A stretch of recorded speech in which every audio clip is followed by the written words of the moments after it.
Hey, everybody. Welcome to another episode of Flavor Chat with Rob and Suzy. Joining me in the studio today is none other than Suzy Fleming Leonard. Hi, Suzy. How are you? Well, I think you need to be my TV buddy on this and remind me to never, ever watch a taped episode of This Is Us at my lunch hour before. Is my nose red? Are you a glutton for punishment? I'm What are like, you doing? I put on my makeup and I got all ready to do this chat with you, and then I watched This Is Us over lunch, and I had to go reapply all my makeup. You're insane because I know. that shows like the extreme home makeover. You know, you start watching it and then all of a sudden everything kind of washes off. Like, what are you doing? I know. Yeah. But anyway, other than that, I'm doing great. It's good to see your face. Awesome. Yours as well. Okay, so we've got several things that we need to talk about. First up, we've got some upcoming restaurant openings. One of which is the new fast casual Mediterranean dining shawarma factory.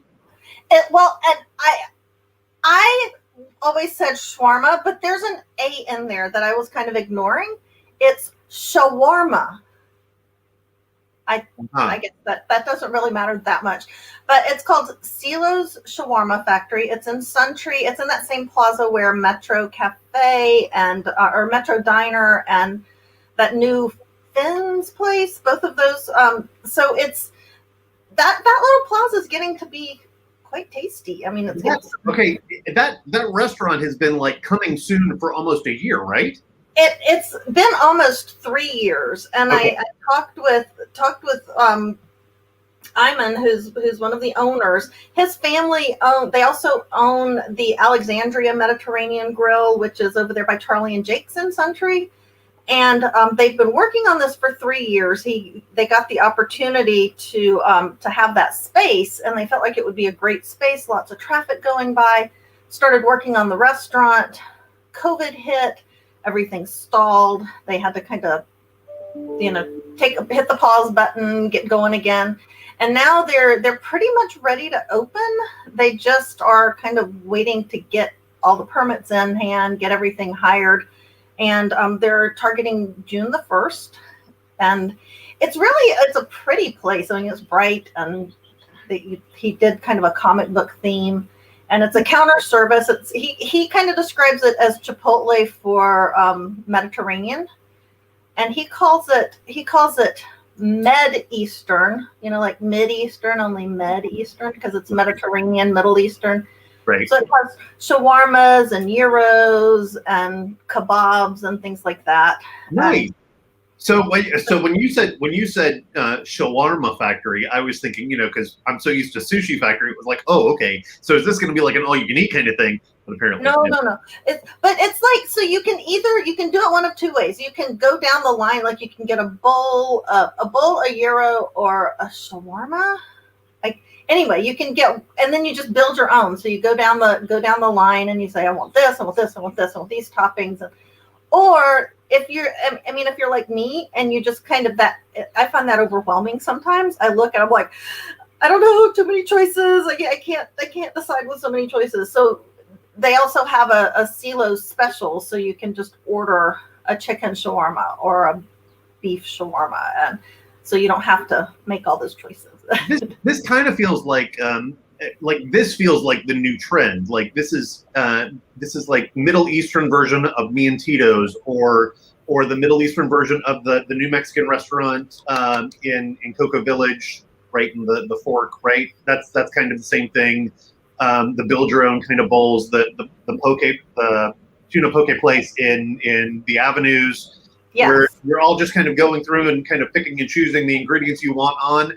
And if you don't like it, it's not our fault, it's your fault, because we didn't pick it, you picked it. So well, and it's also, because how many times do you go out to lunch with somebody and they're like, I'll have the chef salad, but I don't want eggs or croutons or cheese, but can you add tomatoes and blueberries? And so, people want to do that anyway. There's some people who are like, okay, this is what's on the menu, that's what I want.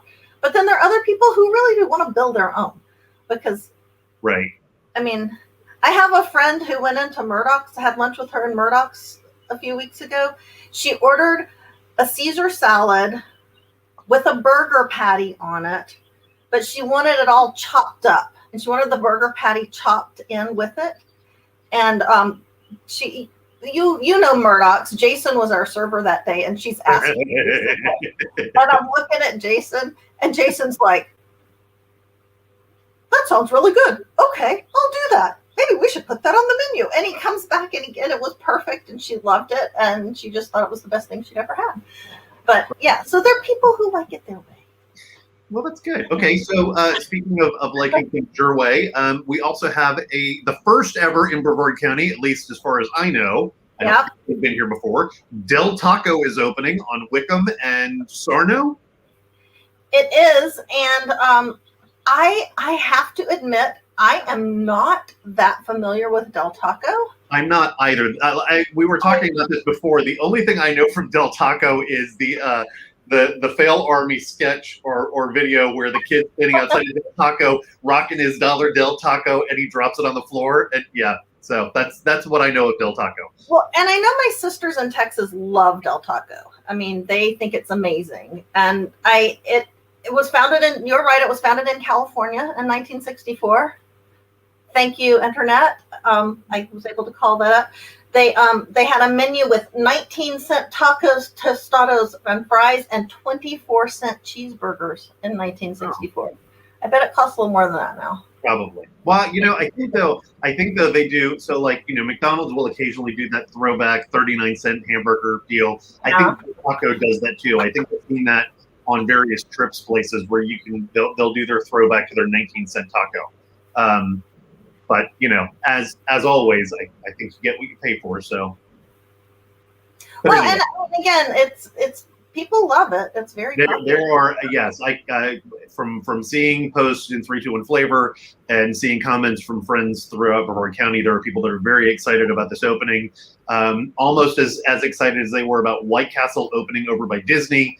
Because we don't have a White Castle here either. We have a Crystal, not the same thing. Not the same thing. Yeah. Okay, so we've talked about Del Taco. We've talked about the new fast casual Mediterranean restaurant. Let's talk about the story that you had in that came out on our website yesterday about Craft Brew Week and all the craft breweries here in Brevard County. We are right smack dab in the middle of Craft Brew Week. It goes through Sunday. So if you are a craft beer fan, I guess if you're a craft beer fan, every week is Craft Beer Week. Isn't that what they say about National Dog Day? Every day is National Dog Day. But we do have 8 craft breweries in Brevard County. We have 2 more that are going to be coming online hopefully this summer. You want me to give you a rundown of what our craft breweries are? Sure. Okay. There's Bug Nutty Brewing Company, which is in Cocoa Village. It started on Merritt Island. It moved to Cocoa Village a couple of years ago. They have great beer, but they also have the guy from Wanderlust has taken over the kitchen there. So if you knew Wanderlust Cafe in Cocoa Village, he is there cooking at Bug Nutty, so you can get a great beer, you can get some good food. Charlie and Jake's Brewery Grill, which is our oldest brewery. They've been around since the 90s. They were craft beer before craft beer was cool. So they're kind of the granddaddy of breweries in Brevard County. They do their craft beer. They have a full menu, lots of barbecue, full liquor bar. Dirty Ore Beer Company. That was the first brewery in Cocoa Village. Love Dirty Ore. They have all kinds of, I don't know. It's just kind of it's not fancy. It's just really fun and friendly. And has great artwork by Eric Lamar hanging all over the place and outside on the walls and stuff like that. And they do a lot of fun events, like they're doing a Bark and Brew Fest this weekend if you want to support homeless animals. Dirty Ore is the one that's behind Rec 225?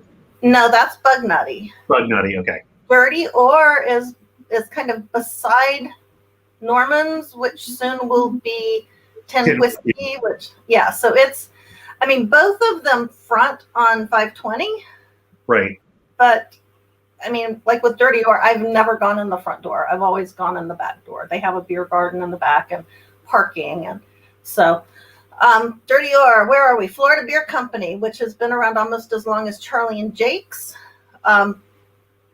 They were bought by an international company a couple of years ago. So they are being distributed throughout the country, but still a local place, have a big local following. They do run nights and things like that, run clubs. Helen Blazes Beer Company, Brewing Company, downtown Melbourne. You and I know it well because we kind of documented. It's in a historic building in downtown Melbourne, and that has ghosts. And you went in and hung out with the ghosts. And I did.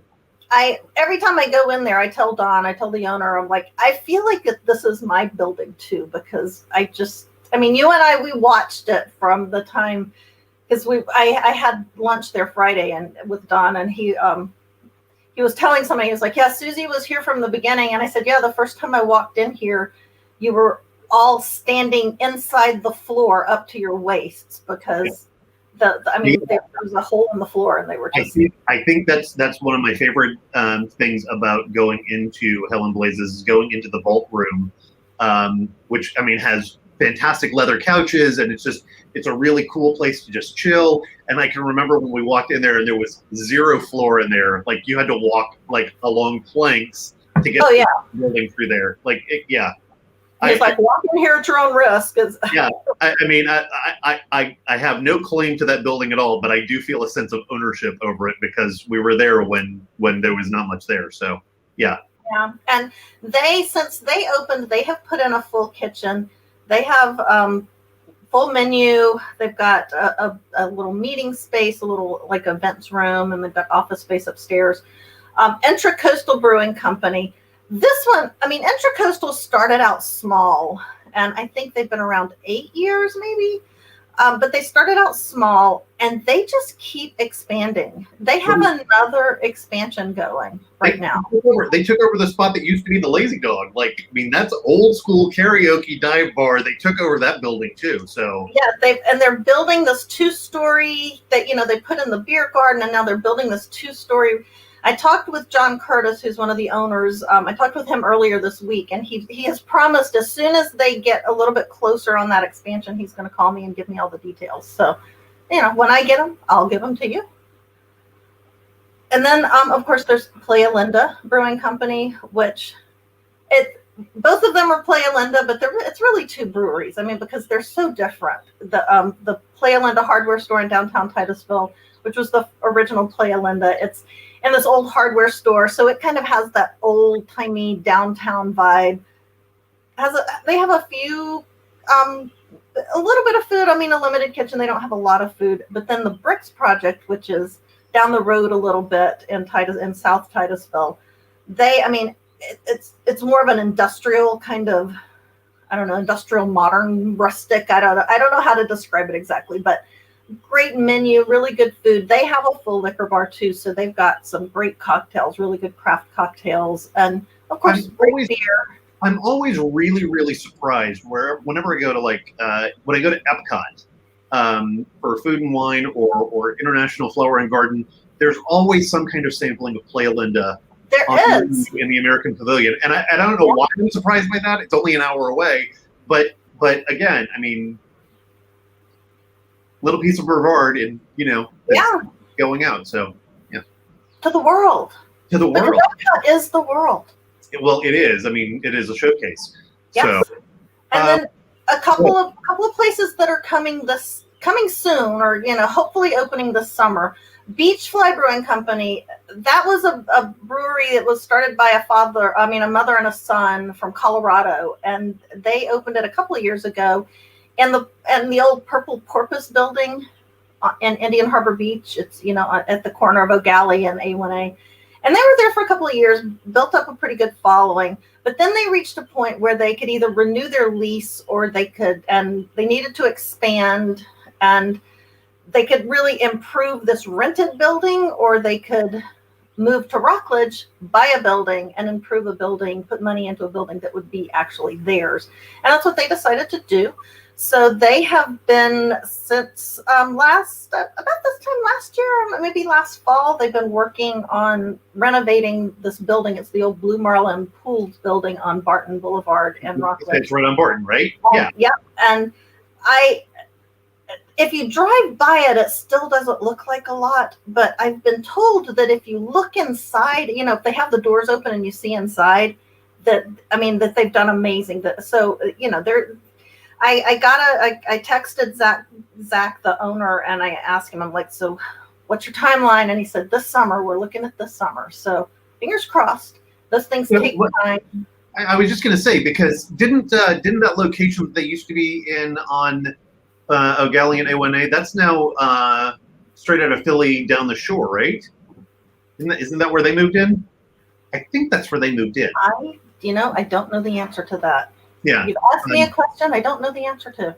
I keep doing that to you today. You too. This is not Stump the Suzy. This is let's talk about food. How many more breweries do we have to talk about? Well, there's one more that is, I can tell you the ones that did not make it through 2020.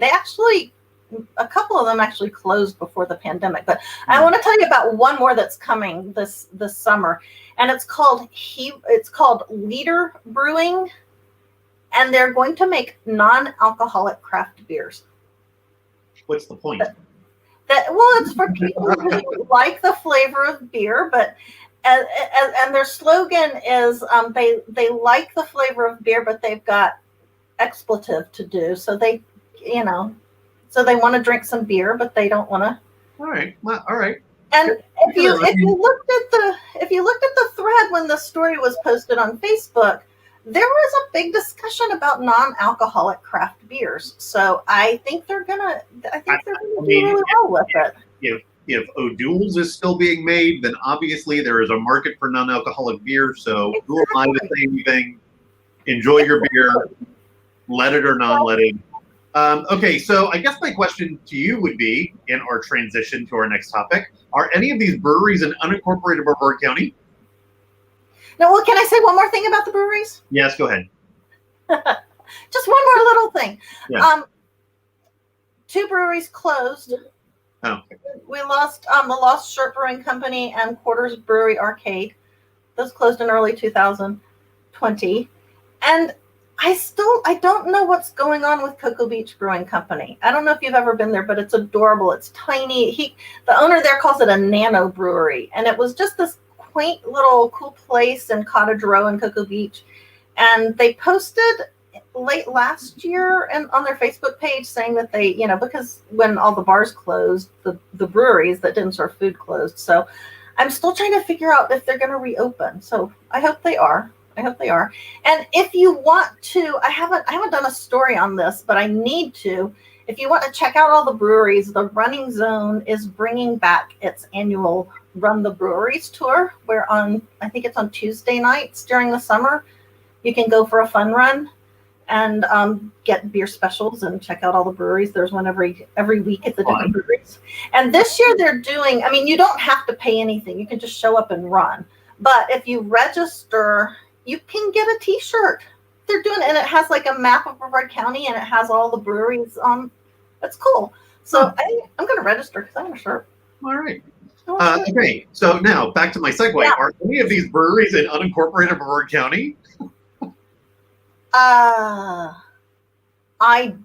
don't think so. I don't think so, which is unfortunate because, as you know, the Brevard County Commission recently passed the ordinance allowing bars to serve alcohol 24 hours a day in unincorporated Brevard County. Now, you've written about this, Suzy. That is true. Are the bars in unincorporated Brevard County excited about this? Well, I talked to several bar owners and bar patrons in Brevard County, and most of them were kind of like, I can't find enough staff to work the hours that I am open. And they're like, I don't want to even bother with that. I don't even want to try to do that. And one that I talked to, he said, well, it's a nice option. And he says, and if we're busy at 2 a.m. and we have, we've still got a lot of people in here, then we may decide to stay open an extra hour or so. But I did talk to this one place. Oh my goodness, I should remember the name of it. This one place on Merritt Island. Oh, I can't remember the name. I'm going to ask the Google. Hang on a second. Take me off camera and you talk for a second. Right, like I'm going to take you off camera. This is the Suzy show. Like I'm just here as filler, which is apparently what I'm good for right now. So, yeah, but it's this place on Merritt Island.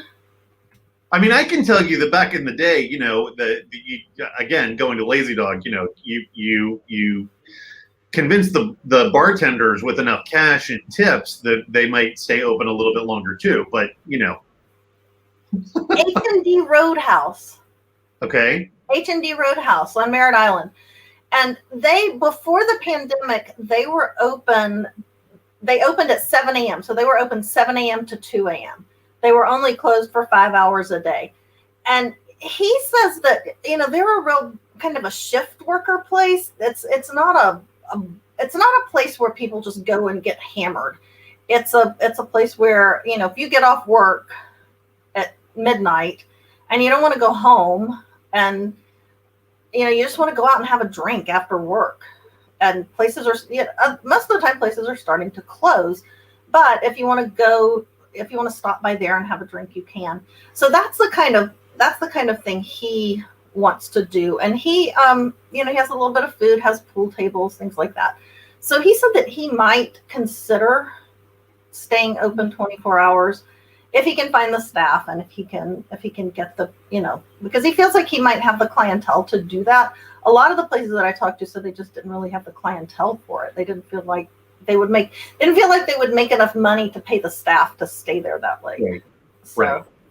Right. Okay, so really quick, we actually have a question out on the Facebooks about is it Cellos? Silos.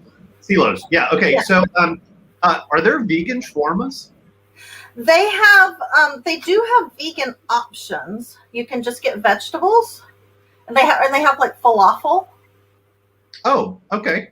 So so they do have vegan options that you can get there. Cool. So. All right. Okay. So next up on our list of things to talk about today, Suzy, are it's the growing debate about negative food reviews.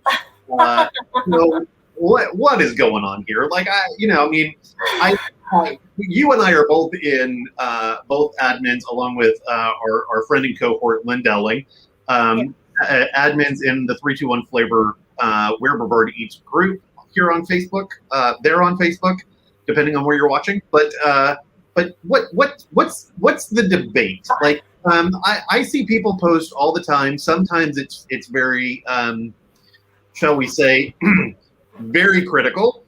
Sometimes it's a little bit more constructive, still critical. And then then there's the everybody's just sneezing rainbows because it's so happy joy. So what's talk? Well, when we created 321Flavor 3 years ago, we never intended it to be a Yelp. I think Lynn coined the phrase, "We'd never meant this to be son of Yelp." I mean, we never meant it to be a place where people would go in and pretend like they were taking a writing test for the New York Times food critic's job. But people are that's what people want to do. They see things like this on Yelp and on other sites, and so that's what they want to do. And that's fine. I guess the thing that I am having a hard time coming to terms with right now is people will post a very harsh review or relate and sometimes it's a legitimate complaint. Sometimes it's kind of petty. I mean, but you write something very harsh about a restaurant, and then people who like that restaurant come back and are equally as harsh in their response to how you're wrong about being so harsh to their favorite space, their favorite place. So it's kind of like if I say, Rob, you look funny and you smell bad. There are lots of people that would probably agree with you. Or I could say, Rob, that's not my favorite color on you. And I might like a different cologne better. Right. So, I can say the same thing, but one way is going to make you be like, and one way is going to be like, well, that hurts my feelings a little bit, but you got a point. Right. I think the meme that I've seen over and over again is that people that are sitting at their keyboards on social media have forgotten what it's like to say something in person and get punched in the mouth. Because I've seen some really, really harsh criticism, not just in 321Flavor, but across social media. And these are from people that are very nice, kind people. Like, I know them, and I'm surprised when I see the kind of animosity that they're kind of spewing out there. And then on top of that, you're talking about people that, you've got staff that are severely overworked because there's such an intense staffing shortage right now in the restaurant industry that exactly. If you're going out to eat right now, you've got to go with patience, because exactly. you don't know if the front of house is slammed or has been slammed for the past hour and now they're just getting a break. You don't know if the back of house has been completely slammed. You just don't know what's going on. I will give you a very, very good for instance.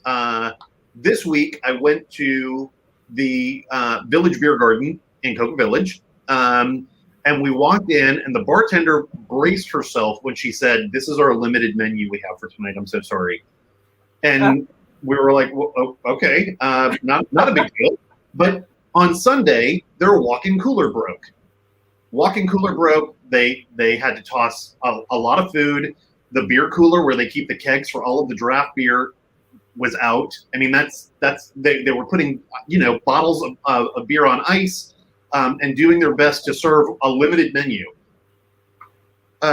When we got there, the walk-in had been repaired. They had bought some food, so they were able to expand their limited menu. So I got to have my, a Reuben burger. But they were still, there were people that were walking in going, "Do you have schnitzel?" "No, I'm sorry, we don't." "Okay," and then they just turn around and walk out in a huff. It's not the server's fault that the walk-in cooler broke. No, and I wrote a column that wasn't specifically about this, but I had a line in my column. I was kind of proud of it, but it went something like, people will lob out a hate bomb, and then they act surprised when they get hit by some of the shrapnel.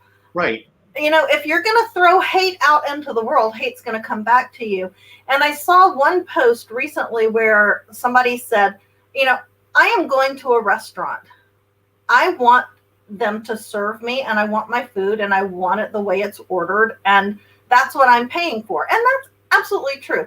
And it was like, and I don't care what else is happening. I just want what I'm paying for. And I get it. That's true. But, if you're driving down US 1 and there's a car in front of you that's going really slow, it might be because that person is typing a text message on their phone and just doing something that they shouldn't be doing. It could be that they, that their car is broken, all of a sudden, and they can't help it, and they're just trying to get to the gas station. It could be that they're delivering a wedding cake, or that their child broke their arm, and if they hit a bump, it hurts the kid. So, you're like, I pay taxes on this road, and if you're not going to do it the way I want it to be done, then you should get out of my way. If you're not going to drive the speed limit and you're not going to use the road the way it's supposed to be used, you should get out of the way. But there are extenuating circumstances. And someone else says, well, everybody's entitled to their opinion. And that's true, too. Everybody's entitled to their opinion. But everybody else is entitled to their opinion about your opinion. Is that too harsh? No, I don't think so. I think the biggest issue that I can say on any of this is that I think being quarantined for as long as people were last year, they forgot about this little thing called consequences. And just like your actions have consequences, so do your words. And so when you say something negative, there may be consequences to what you're saying, and there could be backlash. But the thing is that kind of volatility doesn't do anyone any good. No. If you have a complaint about the restaurant, blasting them on Facebook is not going to improve their service. Talking to the manager before you leave and saying, "Hey, I don't want you to comp my meal. I don't want any of that. I just want you to know this is not acceptable." We had that experience in Orlando Sunday before. We were at a restaurant near Lake Eola, and the food took forever. It was getting messed up left and right. In fact, one of the members of our party didn't even get their food, and the food was only half the problem. I mean, we were waiting like hours for drinks, and it was just one of the members of our party pulled the manager aside and said, "This is not acceptable. Like, I don't want you to comp anything on my ticket. Like, this is not acceptable. Like, this is everything that we've had." And, she was very nice. He was very nice in explaining it to her. He wasn't rude. He wasn't mean. He was just like, "Look, I want you to understand this is the experience we had, and I can't tell people to come back here because this is the experience I had." She was very apologetic. She explained what was going on. They had several people call out that night. But again, as someone who's paying for the meal, that's not my fault. Yeah. It's not, and I mean, give me a heads up. Not your fault. Right.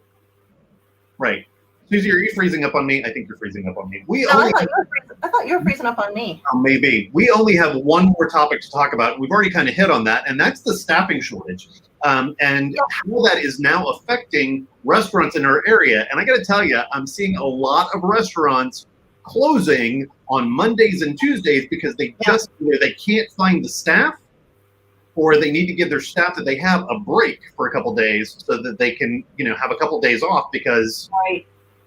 I'm seeing places. Cocoa Village, Ryan's closed on Mondays and Tuesdays now, I think. Pub Americana closed on Mondays and Tuesdays. Murdoch's, I will tell you, Murdoch's, because we talked about this and you thought they were. Murdoch's was not closed on Mondays and Tuesdays. They closed this week because what? They closed because of the craft fair, and they were overwhelmed by the craft fair and because of Mamma Mia. Yeah. Well, and there are a lot of places in downtown Melbourne that are closing a couple of days a week. And, I don't know. It's just, I've seen places that are offering signing bonuses. If you stay for 3 months, then they give you an extra $500 or an extra $250 there. I mean, the last time we talked about this, the McDonald's in South Florida was offering $50 if you just showed up for the interview. McDonald's. And it's a hard time out there for a lot of businesses. I know that there are problems in the construction industry. There are all kinds of places that are having hiring issues right now. I mean, I have friends who have teenagers. People that they know who own restaurants are calling them saying, "Do your kids want a job?" Right. I mean, because they just. And I want to go back to the negative reviews again for a minute. And I don't mean to be a Pollyanna. I know I've been to restaurants where I've had really bad service and really bad food. And, what do I do about it? I just leave and I don't go back. I mean, I may give them 3 months and go back and try it again. But the thing is, if a place is that bad, they're going to close anyway. You don't need to word bomb them and close them down. If they are really that consistently bad, then they're not going to stay open because they don't know what they're doing. If they're having a bad day, a bad night because 2 of their cooks called in sick and 3 of their servers have the flu, and they're just having a bad night. If you word bomb them in that situation, you could close down a good restaurant that would have come back and been great. And so it's just, I don't know. I just hope that when people are writing these negative, reporting on these negative experiences, they keep in mind that how it would feel if somebody came into their job on the day that, that their kid had been throwing up all night and their dog was pacing and chasing rabbits and barking all night, and they're at work trying to get their work done the next day, and they're exhausted and they're screwing things up. Trust, we know exactly what that's like working for Florida today. Well, but I would hope that you would think about that. And would you want someone to come into your job on the worst day that you've had in a year and then just blast you about it? No. I mean, that's it. I don't think anybody wants that. And it goes back to that. It goes back to that whole thought of people who are posting on social media have forgotten what it's like to say something in person to someone's face, whether they get punched in the mouth or they get, a handful of sass back. Right. And we both grew up in the South. Sass is the exact word that I would use. And I do want to say, Rob, I think that shirt looks lovely on you, and we're remote, so I don't know what you smell like. So. I changed deodorants today, so hopefully I'm smelling good. You're by yourself in the newsroom, so I am. That is true. John Torres stopped in a little while ago. He didn't seem to complain. He didn't get that close to me, so I spit in water. Yeah, but yeah, I completely agree with you that no one needs that. So if you're just feeling like you're going to be the keyboard commando going in and I'm going to show them, well, okay, you may be showing them, but you're also showing me who you are too. So yeah. So what are you doing this weekend, Suzy?